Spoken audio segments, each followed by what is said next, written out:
नमस्कार, मैं हूं अनंत कुमार। आप देख रहे हैं लाइव लगातार। गोमिया प्रखंड के सीपीआईएम का लोकल कमेटी का 10वां वार्षिक सम्मेलन आज यहां हो रहा है। सम्मेलन के पूर्व सबसे पहले यहां बाबा साहब भीमराव अंबेडकर के प्रतिमा पर माल्यार्पण किया गया। इसके बाद वहां से चलकर सभा स्थल पर पहुंचे। यहां पर सीपीआईएम के कार्यकर्ताओं ने शहीद बेदी पर माल्यार्पण किया और झंडोत्तोलन किया। इस संबंध में हमारे साथ हैं सीपीआईएम के राज्य सचिव मंडल के सदस्य कॉमरेड रामचंद्र ठाकुर से जानेंगे कि आज का इस सम्मेलन का क्या विषय हो और आगे की क्या रणनीति है। भारत की कम्युनिस्ट पार्टी मार्क्सवादी गोमिया लोकल कमेटी का सम्मेलन ये बैंक मोड़ के सामने पलिहारी गुरुडी पंचायत भवन में जो हो रहा है, उसका उद्देश्य है गोमिया के अंदर जो रोजगार का अभाव है,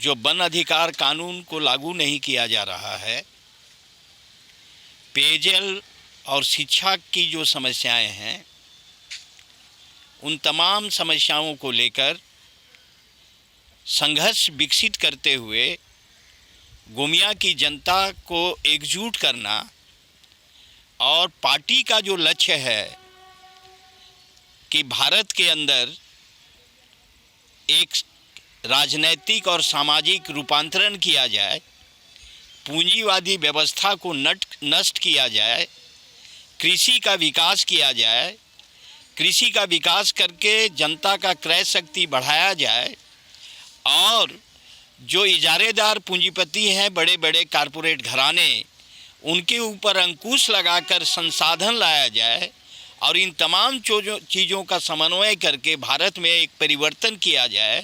उस परिवर्तन के लिए जो संघर्ष चल रहा है, उस संघर्ष को योगदान देना, स्थानीय संघर्षों को आगे बढ़ाते हुए देश में परिवर्तन के लिए जो संघर्ष चल रहा है उसको आगे बढ़ाना इस सम्मेलन का लक्ष्य है।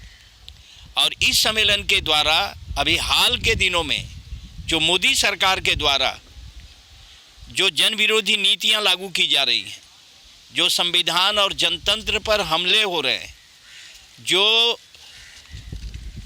धार्मिक रूप में इस देश में विभाजन पैदा करने की कोशिश की जा रही है और मजदूरों और किसानों के जो अधिकार हैं उनका हनन हो रहा है, इन तमाम चीज़ों के खिलाफ आज देश भर में संघर्ष चल रहा है, जिसमें हमारी पार्टी की महत्वपूर्ण भूमिका है। हम इस पार्टी को मजबूत करने के लिए ये सम्मेलन कर रहे हैं। ये सम्मेलन न केवल गोमिया में हो रहा है, बल्कि ये सम्मेलन नीचे में ब्रांच से लेके केंद्रीय कमेटी तक सम्मेलन का दौर चल रहा है। अभी 29, 30, 31 अक्टूबर को राज्य सम्मेलन होगा और उस राज्य सम्मेलन के बाद मार्च महीने में केरल में पार्टी का अखिल भारतीय सम्मेलन होगा, जिसको पार्टी कांग्रेस कहते हैं। इन सम्मेलनों के जरिए हम हमारे सामने जो बाधाएं हैं उसको चिन्हित कर रहे हैं, अपनी कमजोरियों को चिन्हित कर रहे हैं और नई कमेटियों का गठन हम विभिन्न स्तर पर कर रहे हैं। न्यूज अपडेट के लिए आप हमारे चैनल को सब्सक्राइब करें। आप हमें फेसबुक और इंस्टाग्राम पर भी फॉलो कर सकते हैं। बने रहे लगातार.in के साथ।